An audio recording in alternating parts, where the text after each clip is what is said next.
भगवान शंकर का संवाद कर रहे। 4 निशानी मेरे भगवान शंकर ने तुमको दे दी प्राप्त करने की। 4 शंकर भगवान से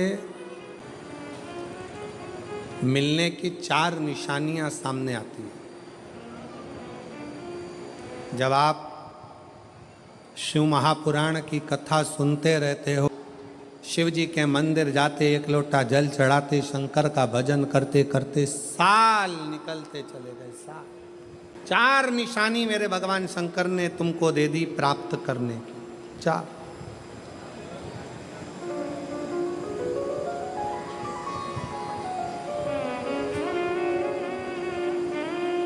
4 संकेत शिव मिलने के, शिव समागम के, शंकर को प्राप्त के। पहला संकेत भगवान शंकर देते हैं अपने भक्त को, जो भगवान शिव की कथा को निरंतर सुनता रहता है, शिवालय जाता रहता है, 1 लोटा जल चढ़ाता रहता है, शिव को भजता रहता है, श्री शिवाय नमस्तुभ्यम कहता रहता है। उसको पहला संकेत भगवान शंकर देते हैं अपने मिलन का, उसको स्वप्न में दर्शन देते हैं। जब भगवान शंकर का दर्शन बार बार स्वप्न में होने लगे, समझ लेना कि तुमने पहली परीक्षा पास कर ली, तुम दूसरी क्लास में पहुंच रहे। दूसरी क्लास। शिव जी से मिलने के 4 संकेत मेरे भगवान शंकर दे देते। पहला संकेत कौन सा है? जम के उत्तर दो। शंकर भगवान जम के बोलो। काय में आने लगे? सपने। और रात शाम, वो कहते हैं ना, रात शाम सपने में आए। वो कहते रात शिव सपने में आए, बोले मेरे सपने में आए। और गंगा बहा गए, गंगा बहा गए। भगवान शिव जब स्वप्न में दिखने लगे, स्वप्न में आने लगे, स्वप्न में दिखने लगे, समझ लेना तुम्हारी पहली परीक्षा पास हो गई और तुम आगे बढ़ गए। आगे। अब शिव तुम्हारे करीब में आ रहे हैं। दूसरा संकेत भगवान शंकर देते हैं शिव महापुराण की कथा सुनने वालों को। पहला संकेत शिव जी ने दिया, अगर शंकर सपने में आए समझ लेना शिव जल्दी मिलने वाले हैं। दूसरा संकेत, जिस शिवलिंग की तुम घर में पूजन करते हो, जिस शिवलिंग के मंदिर में पूजन करते हो, मान लो वो शिवलिंग कभी तुमको उसमें शंकर का प्रतिबिंब दिखने लगे, कभी तुम्हें ऐसा लगे कि कोई मुझे झांक रहा है, कभी तुम्हें ऐसे लगे कि मंदिर में और कोई भी है, तुम्हें कभी लगने लगे कि ये शंकर का शिवलिंग हिल रहा है, कभी तुम्हें लगे तुम्हारे घर में रखा हुआ शंकर का शिवलिंग कोई मनुष्य की आकृति जैसा दिख रहा है, कभी तुमने लगने लगे कि जिस मंदिर में मैं जाती हूँ वहाँ का शंकर का शिवलिंग ऐसा लग रहा है कि मंदिर में और भी लोग बैठे हैं। तुम मंदिर से निकल रही थी, पीछे से कोई की आवाज़ आई, तुमने पलट कर देखा कोई नहीं, तुम्हें लगने लगे, समझ लेना कि तुमने शिव पुराण की दूसरी परीक्षा पास कर ली। शंकर तुम्हारे करीब में आने चाहिए, शिव तुम्हारे करीब में आ रहे हैं, करीब। और शिव महापुराण की तीसरी परीक्षा, शंकर संकेत देते हैं मिलन का संकेत। पहला संकेत स्वप्न, दूसरा संकेत अपने इष्ट मूर्ति का हलचल, और तीसरा संकेत जब आप कुछ सोचो और वैसा की वैसा ही तुम्हारे साथ 2 दिन या 5 दिन में हो जाए, समझ लेना कि तीसरा संकेत दे दिया, मतलब शंकर अब तुरंत मिलने वाले हैं। तुमने सोचा, अपने बेटे से कहा, देख बेटा मत कर ऐसा, ऐसा करेगा तो उसके साथ ऐसा हो जाएगा। बेटी मुझे लग रहा है कि ये काम गलत है, बेटा तू ऐसा कर ले, ऐसा हो जाएगा। संकेत तुम्हें मिलने लगे और तुम्हारी विवेक, तुम्हारा एंटीना, तुम्हारी बुद्धि, तुम्हारा चित्त प्रबल हो जाए, समझ लेना कि शिव मिलने वाला। संकेत शिव।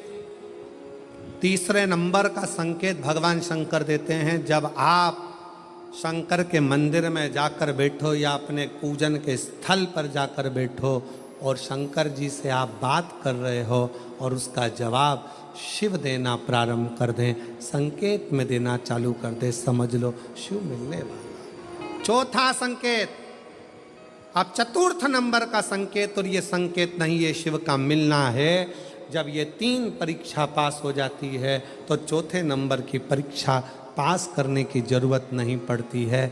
दुनिया के लोग कहते हैं कि भगवान आते हैं 2-4 घंटे रुकते हैं, सब झूठ है। भगवान एक क्षण के लिए आता है और तुम्हारे सामने आकर तुम्हारे सामने से निकल कर चले जाता है और तुम्हें महसूस करा देता है कि मैं तेरे सामने आया था और निकल कर चले गया, तुम मुझे पहचान नहीं पाया। आता है आए।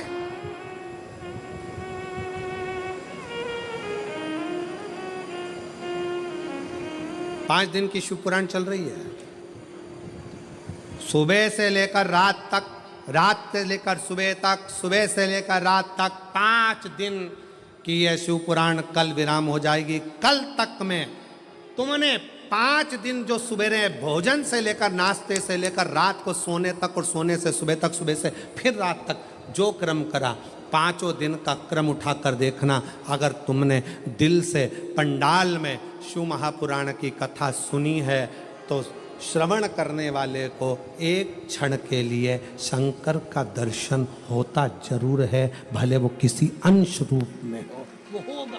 जब ये शिव का लोक है, शंकर का लोक है, तो जब हम हृदय से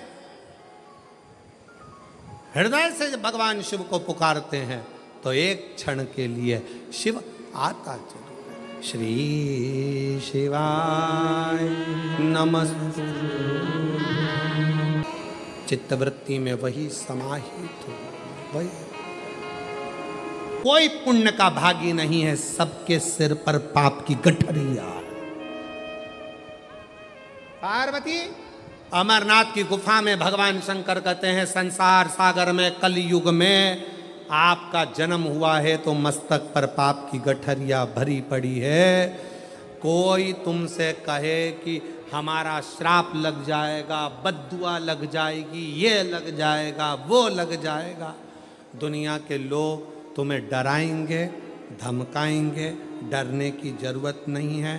संसार सागर में कोई दूध का धुला हुआ नहीं है। शिव पार्वती से कहते हैं, संसार में वही श्रेष्ठ है जो शिव की आराधना में डूबा है और शंकर के मंत्र का स्मरण कर रहा है। पाप सबके माथे पर है। 4 स्थान पर हर व्यक्ति से पाप होता है।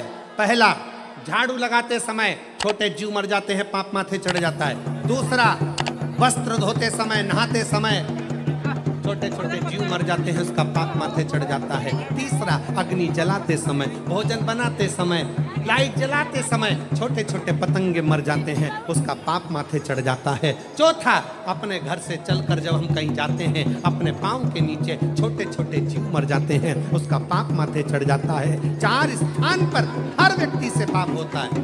प्रत्येक व्यक्ति के मस्तक पर पाप बंधा रहता है। पर सुन पार्वती, जो प्रतिदिन शिवालय में जाकर 1 लोटा जल शंकर को समर्पित करता है, वो धीरे धीरे पाप से मुक्त होकर मेरा अपना होते चले जाता है और वो संसार सागर से मुक्त हो जाता है।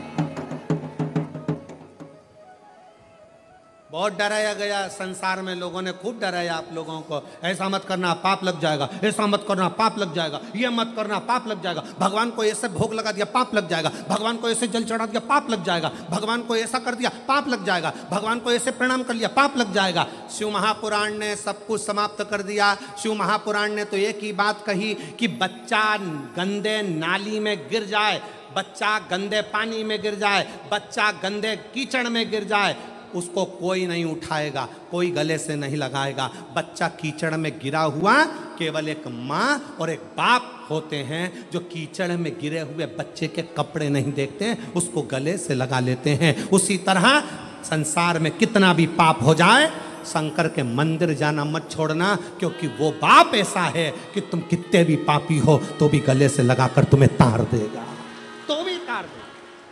कोई तुमसे कहे पाप लगेगा, पाप लगेगा, शिव जी की भक्ति में, भजन में, स्मरण में उल्टा जपो, सुल्टा जपो, कैसे जपो, दिन में जपो, रात में जपो, शुद्ध में जपो, अशुद्ध में जपो, जैसे हो वैसे जपो, शंकर का नाम जपने वाले पर भगवान कृपा करता है। जो दिल से श्री शिवाय नमस्तुभ्यम बोलता है वो शंकर की औलाद, शिव का पुत्र कहलाता है। श्री शिवाय नमस्तुभ्यम बोलने वाले पर शंकर कितनी भी समाधि में लगे हो, श्री शिवाय नमस्तुभ्यम बोलने वाले को शिव नेत्र खोल कर दर्शन देते हैं।